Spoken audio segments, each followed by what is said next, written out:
Super பூண்டு சட்னி எப்படி செய்கிறதுன்னு சொல்லி கொடுக்குறேன். இது செஞ்சிங்கன்னா வெளியே வச்சாலே ஒரு 10 நாளைக்கு கூட கெடாமல் இருக்கும்.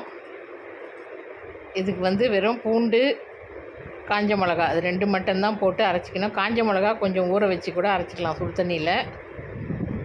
உரித்த பூண்டு,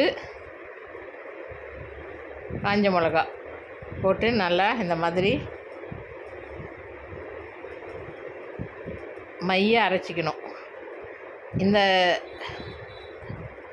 பேஸ்ட்டை போட்டு நம்ம டேப் பக்கோடாவும் செய்யலாம், நல்லாயிருக்கும். இலை பக்கோடான்ட்டு ஓலை பக்கோடான்னு சொல்லுவோம்ல, அது செஞ்சால் நல்லாயிருக்கும்.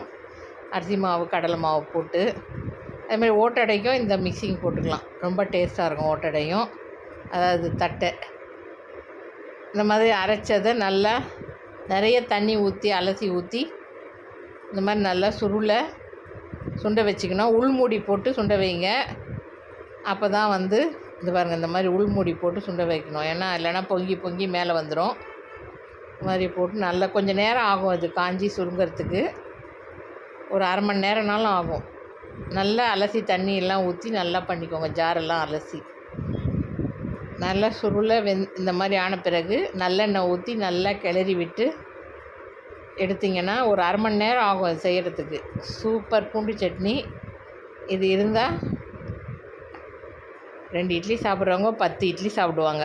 அந்தளவுக்கு சூப்பராக இருக்கும். வேறு ஒன்றுமே கிடையாது, 2 இன்க்ரீடியன்ட் தான். உரித்த பூண்டு, காஞ்ச மிளகா. நீங்கள் காரம் உங்களுக்கு ஏற்ற மாதிரி வச்சுக்கோங்க. இது அவ்வளோ சூப்பராக இருக்கும்.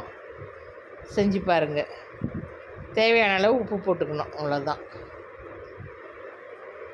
இது ட்ராவலுக்கெல்லாம் கூட நல்லா கொண்டு போகலாம், கெடாது. ரொம்ப நல்லாயிருக்கும்,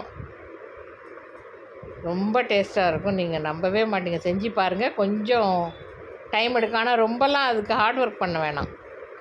பூண்டு அரைச்சி ஊற்றி நல்லா இந்த மாதிரி உள்மூடி போட்டு நல்லா சிம்மில் வச்சு நல்லா சுண்டை வச்சுட்டு கொஞ்சம் நேரம் சுண்டணும். அப்போ தான் அந்த பச்சை வாடை நல்லா போகும். இதுவும் வெந்து நல்லா வரும். பாருங்கள் எவ்வளோ அழகாக ரெட் கலராக இருக்குது. மறக்காமல் சேனலை சப்ஸ்கிரைப் பண்ணிக்கோங்க. செஞ்சு பாருங்கள்,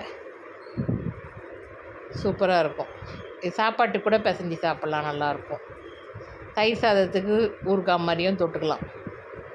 2 இன்க்ரீடியன்ட் தான். பூண்டு, உரித்த பூண்டு, காஞ்ச மிளகா தான். நீங்கள் உங்கள் காரத்துக்கு ஏற்ற மாதிரி எந்த மிளகா வேணாலும் போட்டு அரைச்சிக்கலாம். நல்லா மையாக அரைச்சிட்டு நல்லா அந்த ஜாரெல்லாம் நல்லா கழுவி அலசி ஊற்றி நல்லா வேக வச்சு எடுக்கணும்.